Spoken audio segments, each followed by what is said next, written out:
Aqui quem fala é Maicon Dionísio. E reagir ou não reagir contra uma ação criminosa? Enfim, quem estará dando essa orientação é o doutor na melhor forma possível. Mas antes, se inscreva aqui nesse canal, aperte aí as notificações, dê a curtida, deixe os seus comentários. O seu comentário e a sua curtida é muito importante junto com a sua inscrição e nos ajude a compartilhar essa informação. Sem muitas delongas, e bora pro vídeo! Bom, veja que lá no artigo 25, a pergunta é muito pertinente, né? Lá no artigo 25 do Código Penal, diz o seguinte: entende-se em legítima defesa quem, usando moderadamente dos meios necessários, repele injusta agressão atual ou iminente. Então, veja que a lei deixou isso muito bem caracterizado. O Renan havia citado, inclusive, essa situação ao início aqui da nossa conversa, de uma situação que é um mito, de que eu preciso primeiro levar o tiro para depois poder atirar no meu agressor. Isso não existe, né?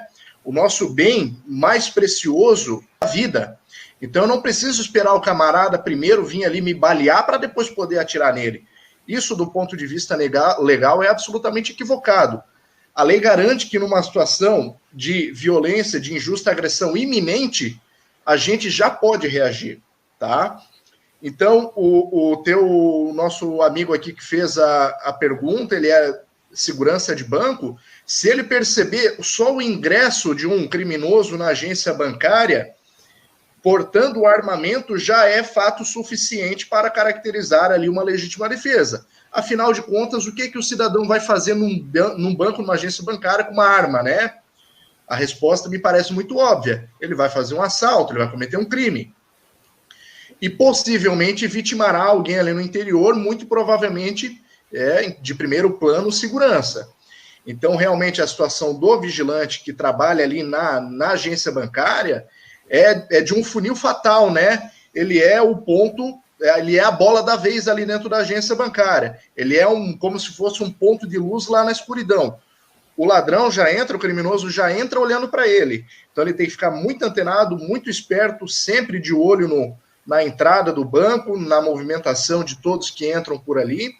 E se ele perceber que o cidadão entra lá pelas portas da agência bancária de posse de uma arma de fogo, e ele perceber que esse cidadão vem em direção a ele, ou vai em direção a um terceiro, inclusive, com essa arma em punhos, ele pode, inclusive, agir de maneira preventiva, tá? Não precisa aguardar um disparo ali contra ele, contra um cliente da agência bancária. Ele pode agir, sim, de maneira preventiva, só que, é claro, isso tem que ser feito em um juízo de muita certeza ali no momento.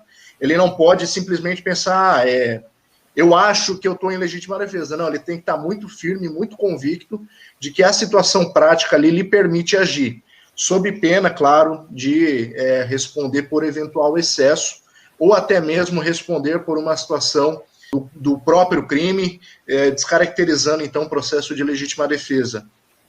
Mas ele não precisa aguardar uma injusta agressão, tá? Essa injusta agressão, essa investida, ela pode ser atual ou iminente. Atual é aquela injusta agressão que já está em andamento, né? O cidadão já está ali na minha frente, ele está investindo contra mim de maneira bastante contundente. A iminência é aquela situação que não é latente, mas tudo indica que ela irá ocorrer, que ela vai acontecer.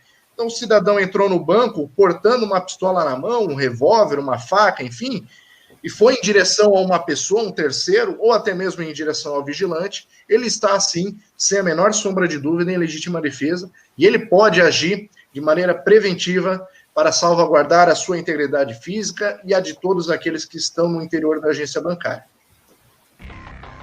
Muito obrigado, doutor, por responder esta pergunta. E que Deus abençoe a todos. Aqui quem fala é Maicon Dionísio.